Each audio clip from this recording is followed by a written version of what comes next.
Is living on a beach in Mexico really a dream? Or am I just sunburnt, covered in sand, and questioning my life choices? Let's find out. If it's my last day on earth, I wanna spend it with you. There's something about waking up to the sound of the waves, the soft breeze, and a gentle wake-up call from Minnie and her beach dog friend, Rocky. For the next 18 days, it's just the three of us, boondocking in the southern half of Baja, California, Mexico.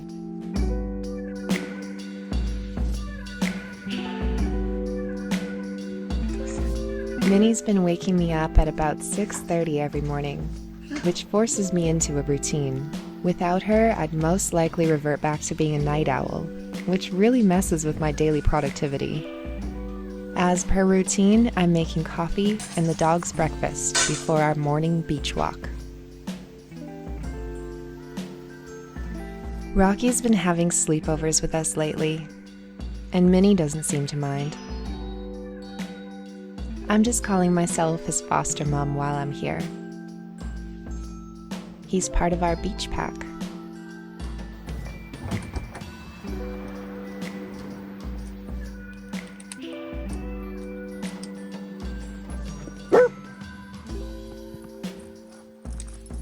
It's another absolutely beautiful morning here at Playa Juncalito, and Minnie's going to check her Facebook page.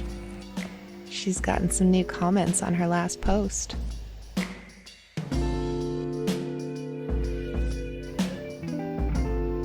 Rocky loves showing Minnie the best places to sniff around on the beach.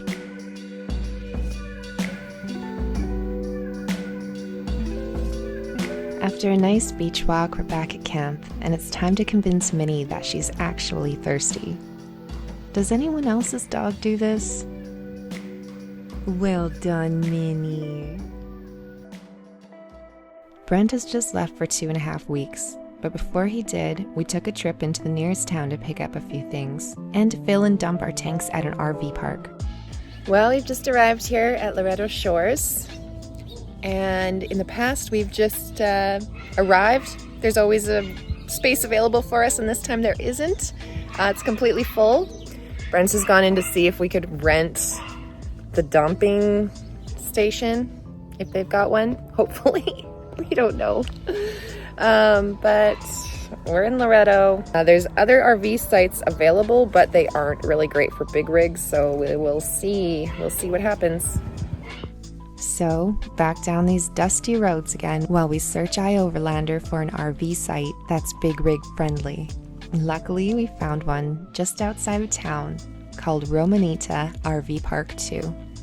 The entrance isn't much to look at, but as you come in, you realize it's a little orchard along a dried up river valley.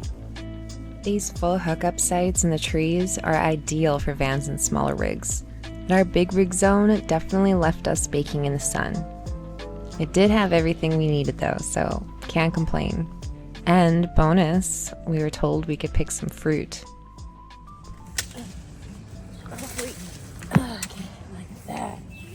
And we have this beautiful lemon. Doop, doop, doop. Smell it. It smells delicious. So, now that we're all hooked up, we can run into town, fill up some water jugs, and get some groceries. We'll also fill up on fuel, like propane at Gas Pasa.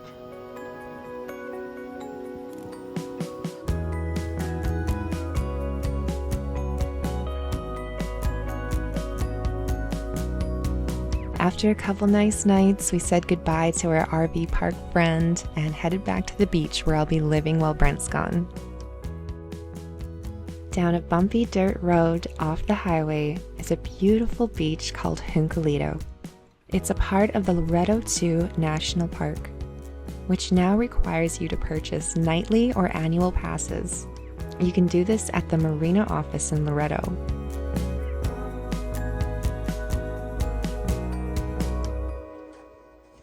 Brent's all packed up now, and it's time for him to go. A friend of ours is driving him to the airport. Minnie and I are sad to see him go, but excited to embrace the unknown feelings of being solo in another country. Generally, Minnie has a difficult time meeting new dog friends, but she's really been enjoying the company of these two local beach babes.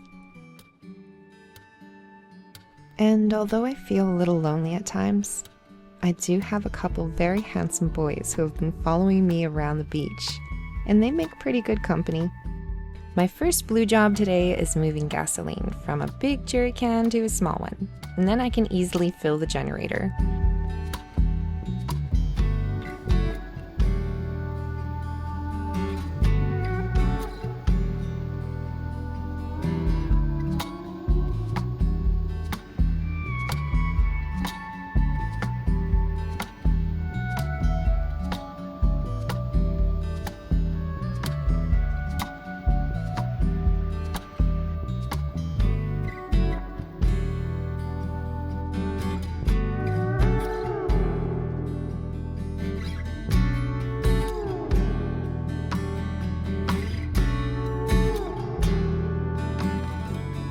There are plans to add more solar panels, but for now, I need to top up the batteries at least once every 2 days by running the genset for about 4 hours.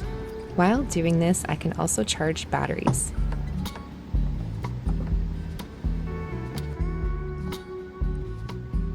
Then, when the generator's turned off, I could still run the Starlink or charge anything I need just by using an inverter with these batteries. I also have this smaller lithium battery inside, which I use also to run the Starlink or to charge things like my camera batteries.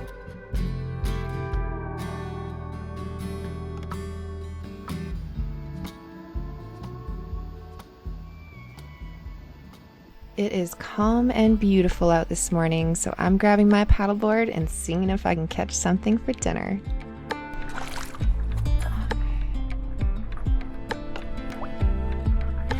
I'm nervous about the sharks in here. So to be honest, I'm always a little bit nervous out here on the ocean on a paddleboard. I grew up in the prairies in Alberta, and we have rivers and lakes, and those do not contain sharks. But here I am, on top of probably 25 feet of water, lowering my jig into God knows what, and waiting to feel a bite.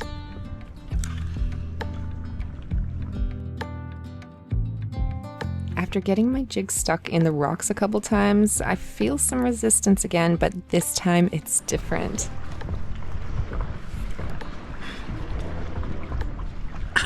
It's a fish, it's a fish.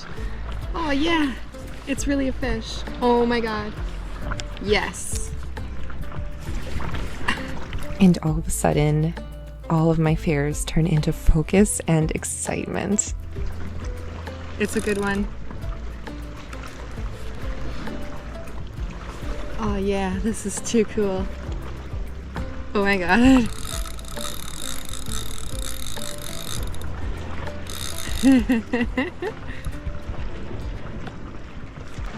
It's taking us.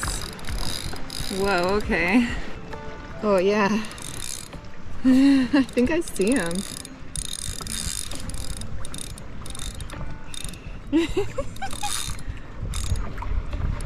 I'll have to tucker him out. Whoa!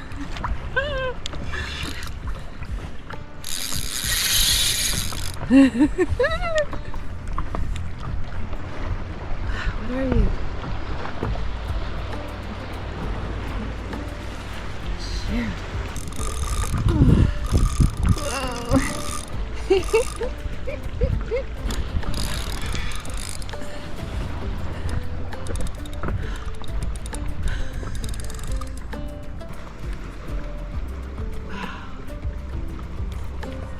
Okay, I gotta get my stuff ready.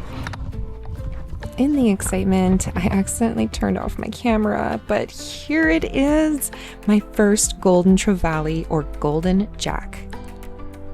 I'm guessing it weighed like maybe under 10 pounds, but so far it is the best fish I've ever caught on a paddleboard, that's for sure.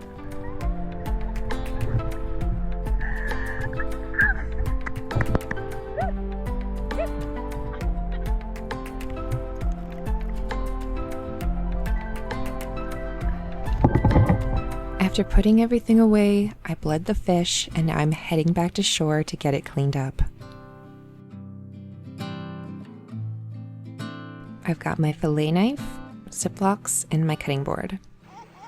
I've never cleaned this type of fish before, so I start at the belly, and then I run my knife along its spine to remove as much meat as possible.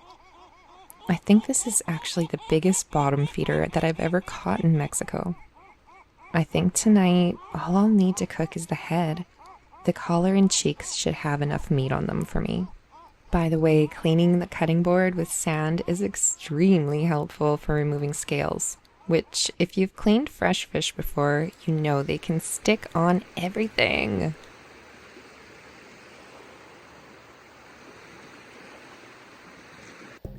Back at the camp now with my pack, I'm going to start a fire and cook this fish.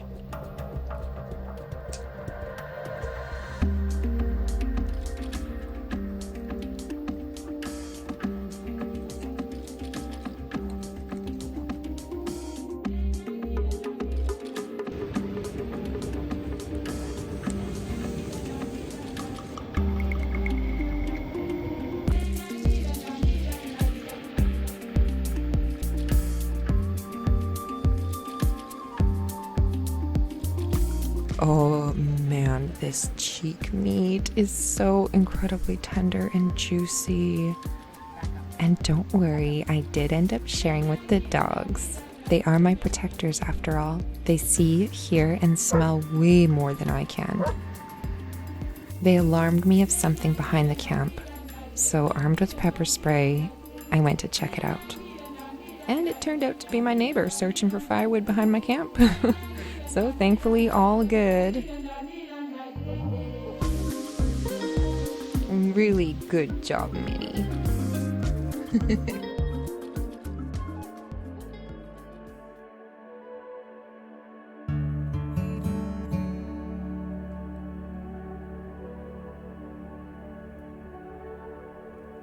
One of our friends and a neighbor had their boats slashed and motors stolen just a couple days before Brent left. But staying safe isn't just about putting away your things and locking your doors. It's about being present and aware of your surroundings. And Minnie helps me with that. She really is my guardian. She's also a very reactive dog, which, to be honest, has made my life a little bit lonelier when it comes to chatting with other beach campers, as most of the other people here have dogs too, and she just has a hard time making friends. But she has made friends with a couple local dogs, and they'll join us on our bushwalks. The trails behind here are generally more quiet than the beach.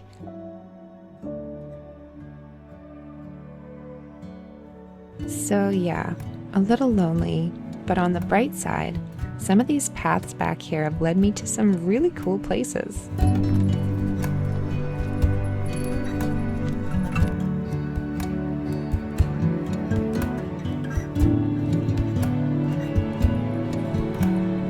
Okay, hot dog. Let's go find another path.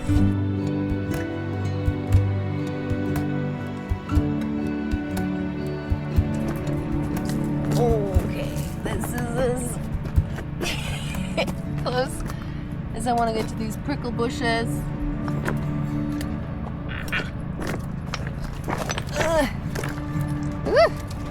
Okay. Look at that path right there. Come on, Mama. Careful. Watch your step.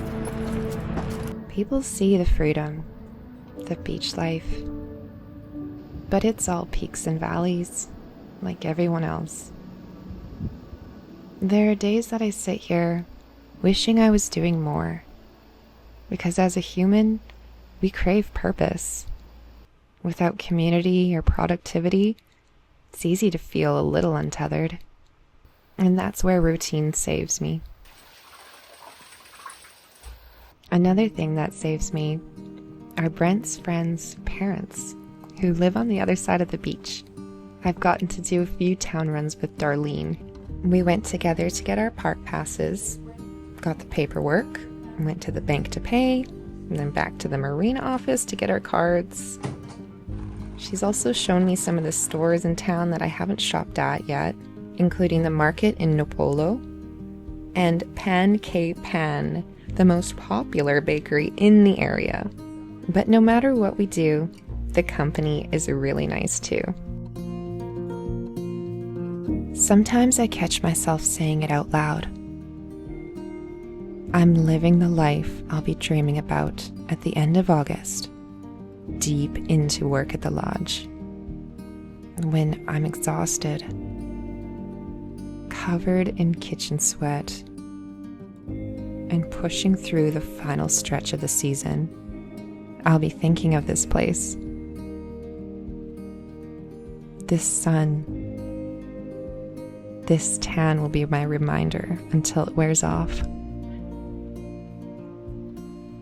Being solo isn't just about solitude, it's about growth, challenges, and really getting to know yourself. I don't know if I'll ever get used to this life, but maybe that's the point. To keep being surprised by it, to keep growing, even when it's uncomfortable. I did well, and I am proud of myself. And yeah, I can definitely see more solo adventures in my future. Thank you all so much for watching, and take care until next time.